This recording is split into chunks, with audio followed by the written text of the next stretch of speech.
Welcome guys once again to our YouTube channel. I am Sandeep sir.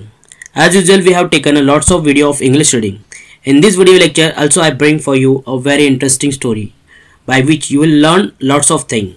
And the story is Friends Quarrel the Third Beneficiary. दोस्ती का झगड़ा तीसरे का लाभ. ये जो स्टोरी है इस स्टोरी से आप नई मोरल वैल्यूज सीख पाओगे. अभी ये जो स्टोरी है इसमें मैं एज यूजुअल जैसे मैंने आपको बताया था 1 to 1 हम सभी सेंटेंस का मीनिंग समझ लेंगे.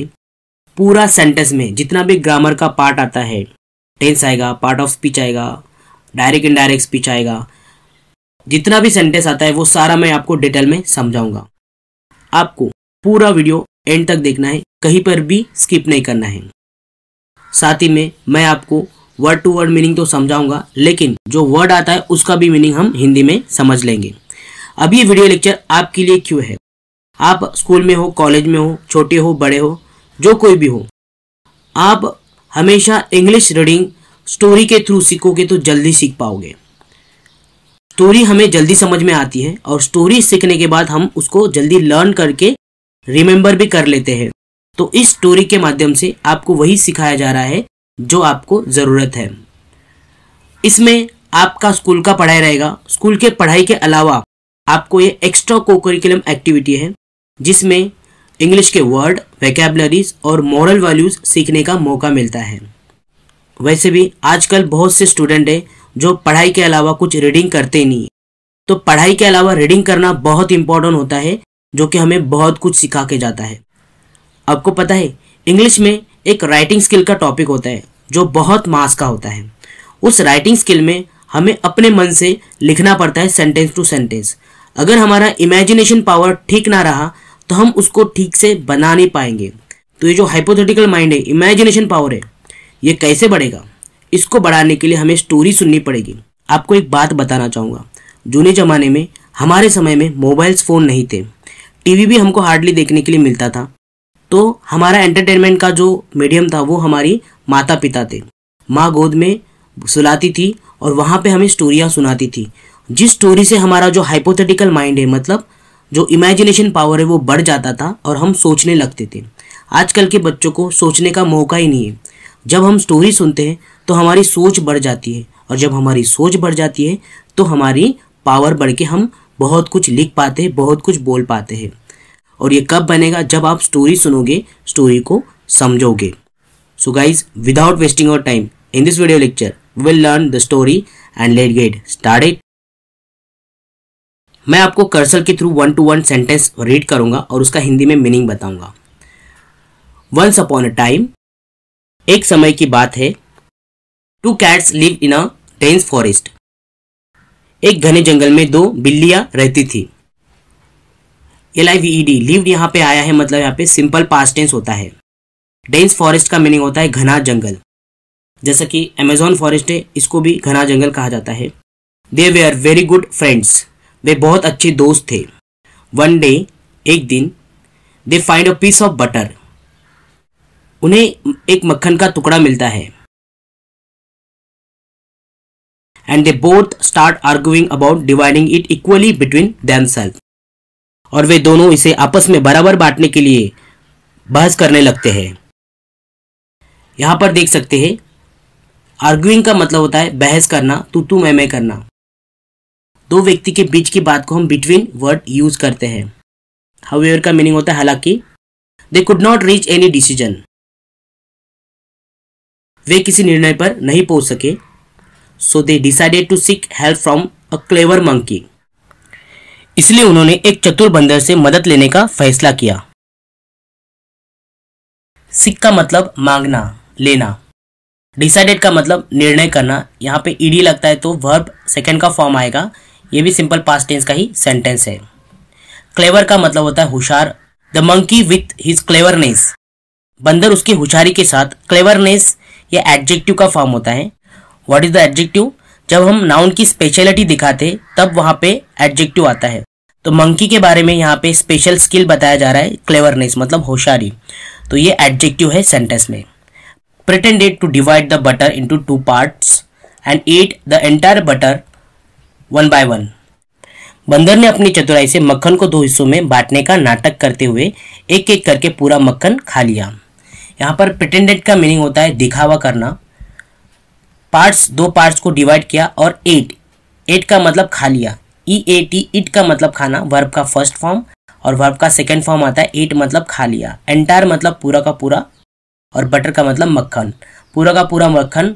1 बाय 1 का मीनिंग होता है एक एक करके। पहले बंदर ने क्या किया, दोनों को वजन किया, इसका वजन ज़्यादा रहेगा तो उसमें से मक्खन का टुकड़ा निकाला, खा लिया।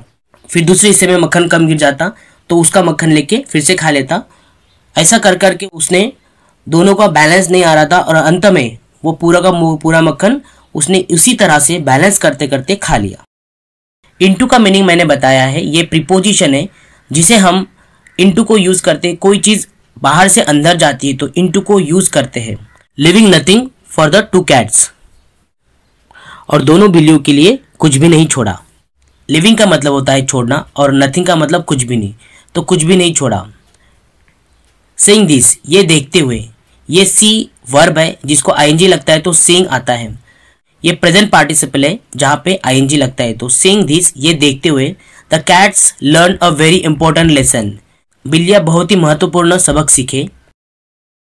लर्न का मतलब सीखना, यहाँ पे ईडी लगा है, मतलब ये पास्ट टेंस में आता है। आपको एक बात बताना चाहूँगा, लर्न ये जो वर्ब है ये फर्स्ट फॉर्म में आता है, और ओल्ड इंग्लिश में है ना लर्नट लास्ट में टी आता था वर्ब का सेकंड फॉर्म बनाने के लिए।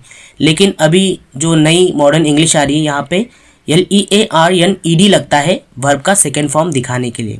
तो ये आपको समझ में आए, कहीं पर भी आपको अगर कोई बुक पढ़ रहे हो जहाँ पे आपको लर्नट टी लगता है लास्ट में, तो ये भी वर्ब का पास्ट फॉर्म रहेगा। तो उन्होंने बहुत ही महत्वपूर्ण सबक सीखा। लेसन का मतलब है एक सबक। That their fights benefits a third person, कि ये जो दैट होता है ये की के हिसाब से आता है, कि their fights benefits a third person, उनका झगड़ा तीसरे का लाभ करा देती है। बेनिफिट्स का मतलब होता है फायदा, लाभ। थर्ड पर्सन मतलब तीसरा व्यक्ति। अगर दोनों में कुछ चीज हो रही है, तीसरा व्यक्ति आता है तो उसको थर्ड पर्सन कहा जाता है। दे सेड, उन्होंने कहा, it is better for us to make up with each other, उन्होंने कहा हमारे लिए एक दूसरे के साथ समझौता करना बेहतर है। मेकअप का मीनिंग होता है समझौता करना, ईच अदर का मतलब एक दूसरे के साथ। ये फ्रेजल वर्ब है। देखो फ्रेजल वर्ब जो होते हैं ना, मैंने हमेशा सिखाते हुए आपको बताया कि फ्रेजल वर्ब 2 वर्ड अलग अलग होते, लेकिन जब साथ में आते हैं तो कुछ अलग ही मीनिंग देते हैं। चलो एक एग्जाम्पल आपको बताता हूँ। लुक का मतलब देखना, आफ्टर का मतलब होता है बाद में। तो लुक आफ्टर अगर साथ में आते हैं तो इसका मीनिंग कुछ अलग ही हो जाता है। जिसका मीनिंग आपको पता है, वीडियो को पॉज करो और बताओ। गुड। उसका मीनिंग होता है टू टेक केयर, किसी का ध्यान रखना। देखा है ना, इंग्लिश बहुत मजेदार। 2 वर्ड का मीनिंग डिफरेंट था लेकिन साथ में आए तो अलग कुछ और मीनिंग बना के चले गए। तो इसी को फ्रेजल वर्ब कहा जाता है। मोस्ट ऑफ द टाइम हम जब इंग्लिश रीड करते हैं तो इस तरह के जब फ्रेजल वर्ब आते हैं तो हमें उसका इंटरप्रिटेशन मतलब मीनिंग निकालने में बहुत प्रॉब्लम आती है। यहाँ पर दिया है डबल इन्वर्टेड कॉमा। मैंने डबल इन्वर्टेड कॉमा के बारे में बताया है कि अगर स्पीकर रहेगा उसके वर्ड एज इट इज हमको मेंशन करने रहेंगे तो इसको डबल इन्वर्टेड कॉमा में लिखा जाता है। And cherishing their true friendship, और अपनी सच्ची दोस्ती को संजोते हुए। चेरिश का मतलब संजोना। They set off towards the forest, they set off towards the forest, वे जंगल की ओर चल पड़े। सेट ऑफ का मतलब वहां से निकल जाना और टूवर्ड्स का मतलब जंगल की ओर निकल गए। अभी इसको हमें रीड करना है। मेरे पीछे आपको जोर से 1 to 1 सेंटेंस से रीड करना है। Once upon a time 2 cats lived in a dense forest. They were very good friends. One day they find a piece of butter and they both start arguing about dividing it equally between themselves. However, they could not reach any decision, so they decided to seek help from a clever monkey.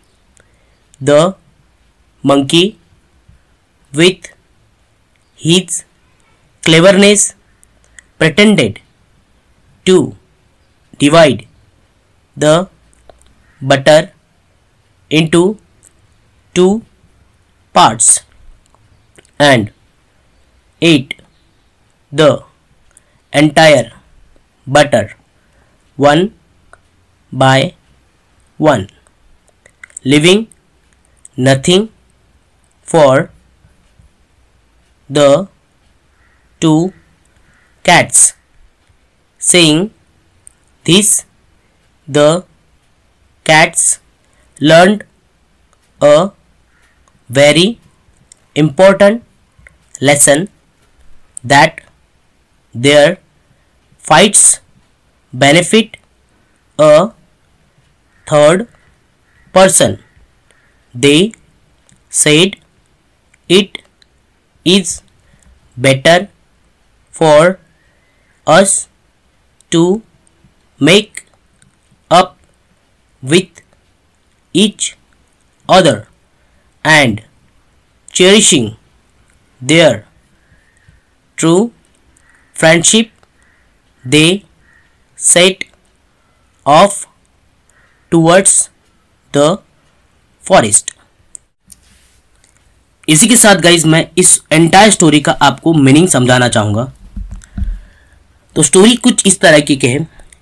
एक बार की बात है, एक घने जंगल में दो बिल्लियाँ रहती थीं। वे बहुत अच्छे दोस्त थे। एक दिन उन्हें मक्खन का एक टुकड़ा मिलता है और वे दोनों इसे आपस में बराबर बांटने के बारे में बहस करने लगते हैं। हालांकि वे किसी भी निर्णय तक नहीं पहुंच सकते हैं, इसलिए उन्होंने एक चतुर बंदर से मदद लेने का फैसला करते हैं। बंदर अपनी चतुराई से मक्खन को दो हिस्सों में बांटने का नाटक करता है और एक एक करके पूरा मक्खन खा लेता है। दोनों बिल्लियों के लिए कुछ भी नहीं छोड़ा। यह देखकर बिल्ली ने बहुत ही महत्वपूर्ण सबक सीखा कि उनके झगड़ों से किसी तीसरे व्यक्ति का लाभ होता है। उन्होंने कहा, हमारे लिए एक दूसरे के साथ समझौता करना ही बेहतर है, और अपनी सच्ची दोस्ती को समझौते हुए वे जंगल की ओर चल पड़े। ये जो स्टोरी है यह आपको क्या सीख देती है? ये देती है कि अगर आप दो दोस्त हो, आप कोई भी फैमिली रिलेटिव्स मेंबर हो, आपस में आप बहुत अच्छे से रहते हो, तो किसी तीसरे व्यक्ति को अगर आप बीच में लाते हो, उससे आप अपना दोनों का झगड़ा सुलझाने की बात करते हो, तो हमेशा वो अपना ही बेनिफिट करा के लेगा। तो इसीलिए दोनों का झगड़ा आपस में ही सॉल्व करो, तीसरे को बीच में ना पड़ने दो। चलिए अभी हमें वर्ड के मीनिंग देखने हैं। तो पहले देखिए गाइस, डेंस फॉरेस्ट का मीनिंग होता है घना जंगल। आर्ग्यूइंग बहस करना, बिटवीन दोनों के बीच में, हाउएवर हालांकि। सीख का मतलब लेना, क्लेवरनेस चालाकी। प्रिटेंडेड का मतलब बहाना बनाना, नाटक करना। एंटायर का मतलब होता है पूरा। थर्ड पर्सन तीसरा व्यक्ति। चेरिशिंग का मतलब प्यार करना, संजोना। सेट ऑफ का मतलब निकल पड़ना। टुवर्ड्स का मतलब की ओर। अब हमेशा की तरह आपके लिए एक होमवर्क है।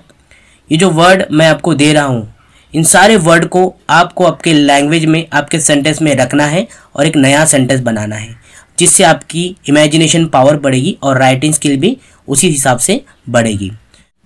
दोस्तों नेक्स्ट वीडियो लेक्चर में कल जल्दी लेकर आऊँगा। आपको इस चैनल को कनेक्ट होना है और आपको नोटिफिकेशन को ऑन रखना है। जैसी वीडियो आती है तो ये वीडियो के देखने के लिए बहुत बहुत धन्यवाद। चैनल से जुड़े रहिए। Thank you so much. Be safe, healthy, take care, good bye.